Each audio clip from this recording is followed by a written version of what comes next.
Hello, Patrick Kajura, author of the magazine Discourse and Science. Today we are going to be discussing my August 2011 issue of Discourse and Science. First article we shall be looking at. And to begin with, this magazine Discourse and Science can be found by Google searching TIOKRS, or also the website is tinyurl.com/doscience. So our article we're going to look at today is Does life on Earth have an extraterrestrial origin? Well, meteorites from space crashing down to Earth, scientists found, had two bases of DNA found in the meteorite, that being adenine and guanine. Those are two of four bases, the other two being thymine and cytosine in the DNA strand, which is a strand when curled up together can form a chromosome, which forms the genes, which forms the genetic coding of every single known living entity, organism. DNA is a double helix sugar phosphate base bone, holded together by two of four bases, either cytosine, adenine, guanine, or thymine. It's an interesting find because it will support this theory that Darwin made up of evolution, but it adds more to the picture, as quite a few people probably thought that all life started on Earth, but now we've come to realize that actually we could have come from outside sources, be extraterrestrials, and none of us actually be original Earthlings, as it's probably believed that we evolved from basic structures found in this meteorite. This is actually quite interesting, as it increases the possibility that there might be life forms in other parts of the universe which have yet to be verified, widely accepted and verified. This is a highly controversial topic, as it would contradict, I would believe, the traditional religious views amongst many religions of the Adam and Eve theory, that Adam and Eve were the original humans, but not from another planet or outside of the planet Earth, but were created on Earth by God. There are, however, though, scientific religious people who fuse religion and science together, and who might find a way to join these theories of life starting from off the planet and still being created by God at the same time. Though this is not the first time such evidence of life starting from outside Earth being found by scientists. This study has been around, I think, since the 60s. Yes, it's been found since the 60s, and I think it was originally believed that actually life came from Mars, as I think there was a crashing meteorite probably in the 70s that crashed in somewhere in the North Pole or Icelandic country, that had scratch markings of what they believed to be only markings that could have been made by a bacteria or a small microorganism. So the theory of all life on Earth coming from outer space has been a long living theory that has been around for quite a while. The next article that I'd like you to look up from Discourse on Science magazine can be found by Google searching TIOKRS or www.tinyurl.com/doscience. Our next article will be, yes, this is a very interesting article. UK scientists creating human-animal hybrids. Well, it's been recently revealed for the past 3 years UK scientists have been hybridizing up to 150 different human and animal hybrids. This is an interesting controversial discussion topic, as the scientists claim that the whole point of doing it is to help with stem cell research and to helpfully do research and find cures for incurable diseases such as cancer. Though it's very unknown what this could lead to, as we've seen from various films such as Planet of the Apes, where if we genetically modify creatures too much or give them too much intelligence, we are not sure or aware of what the consequences of this can be and what the result of the creature can have. It can mutate into a creature that is unimaginable, not even to Hollywood scriptwriters, as well as crossbreed new diseases from diseases that are not within the human population but are in other species, can cross from species that are being hybridized into the human population, or even worse, it could mutate known diseases and make things even worse. This also is quite morally a dangerous thing, as it's unnatural and is quite scary. Religiously, this can be of very high fear to many religious people who believe it's going against the works and the original creation of God, which I believe in the Bible it says something along the lines of all things are set and he makes things once.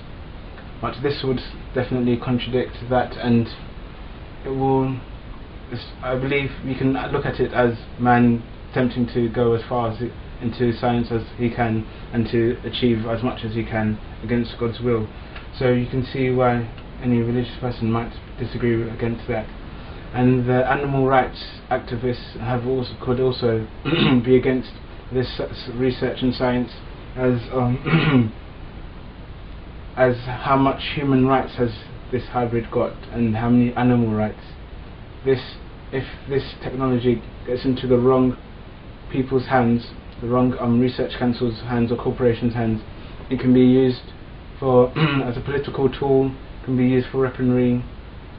You can like create the most unknown and unthinkable creature and create an army of men that can fly like birds, that can roar like lions, and can have the strength of an ox and run as fast as a leopard. This is highly dangerous and not safe research and study that is being done. I believe it was when it came up in Parliament, Lord Orton argued in Parliament against these studies. He stated that scientists' excuse for finding cures for the development of embryonic stem cell research was emotional blackmail. He went on further to argue that cures arrived from stem cell research, all adult stem cells, not embryonic stem cells. So this revelation was that the research was being done on embryonic stem cells, whilst not on adult stem cells, whilst most of the all cures have been, I believe that's all cures from STEM research has come from adult STEM research. So what the conclusion is that this is likely to result in no successful beneficial data being gathered on how to cure incurable diseases. So he argued that, and the scientists still obviously would like to do that. The next article I'm going to discuss today is CERN and on their path to finding the God particle, or the Higgs boson. So this says, scientists at the LHC lab have claimed they have detected what might be the missing puzzle to the standard model, the graviton, also known as the Higgs boson or God particle. I'll break down briefly what the standard model is. Standard model is a widely accepted model on the laws of forces and matter of governing the universe. Not many people disagree with this theoretical model. It states that there are mainly two types of fundamental particles, the leptons and the quarks. The quarks have six different types of quarks and their antiquarks, that being the up, down, top, bottom, strange and charm, as well as their antis. And then the leptons being the electron, the tau and the muon. I believe the tau and the muon were found in the 70s in air balloons sent to the sky to collecting data on incoming cosmic rays.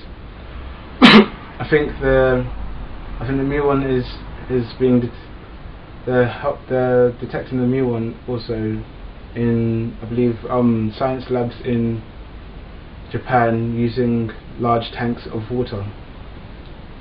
So the lepton, as I was saying, the lepton is the electron tower, and the muon. These are very light particles with negative charge and very low mass. The quarks, however,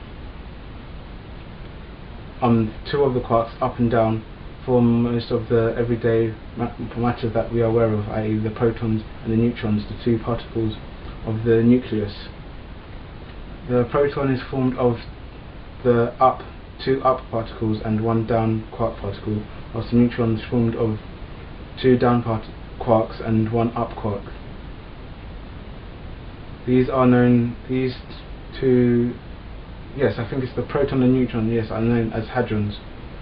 They are formed of three quarks, whilst the electron that accelerates around the atom is a fundamental particle by itself, known as the lepton. There are four fundamental forces. The electromagnetism force, which is the result of many of the everyday forces that we are aware of exerted, i.e.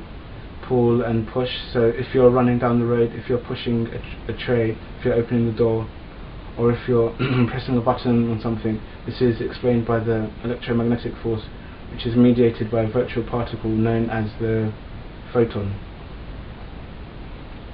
It works with different charged particles. Then we have the strong force, which is holds the nucleus together. It works between the neutrons and the protons. This force is mediated by what is a virtual particle known as the gluon. Then we have the gravity, which is the weakest force, which is holds masses together. This is the weakest force, but it's the only force out of the four forces. It's the only one with whose particle is not found, because we also have the weak force, which is responsible for some of the radioactivity. This mediating particle is the W or the Z particle, but the graviton for the gravity force has not been detected yet. But at CERN they believe that they might have detected it, and yes, they believe that they might have detected it. This is not the first time that they have had data signifying that possible chance that they've detected the graviton. Though if this is not the graviton, CERN have released data claiming that if this is not the graviton, they're still quite happy, as they're homing in on the location of the graviton, as they've scanned most of the possible locations of where the graviton could possibly be. Hopefully by the end of 2012 they would have either found the graviton or not found the graviton. If they have not found the graviton, then we can conclude that it's unlikely the graviton exists and the standard model needs to be revised. My next article is just on Fibonacci and the nature of the growth of rabbits. Mathematics arises in other places in nature. Fibonacci rabbits refers to the thought of a pair of rabbits having the ability to produce an offspring pair every month after 1 month mature enough. After the first month of the rabbits, counting the pair of lab rabbits are enough to reproduce and produce a new pair of rabbits. So this is just about Fibonacci numbers and how the two previous numbers are added to create the subsequent number. So please have a read on these articles. Discourse on Science magazine. You can Google search TIOKRS, or you can type www.tinyurl.com/doscience. On the website you can find lectures, notes, information and much data done by the Research Council on different scientific topics. We are shortly going to be looking at engineering and sustainable energy, fluid dynamics, and there's very much more material that can be found. A book is also going to be shortly due out called Basic Concepts in Theoretical Physics, which looks at the most basic fundamental laws and mathematical formulas needed to understand some of the theoretical physics. We've got the description of black holes, general relativity, special relativity, complex harmonic motion, the standard model. It goes more into depth, and also it describes there's a bit of material on biology. I'm going to upload a bit of material on chemistry, so please look that up and have a look. Also, there are lectures and probably a few seminars coming up soon, and more magazines coming out. It's a monthly magazine, Discourse on Science. And that's about it. Thank you for watching.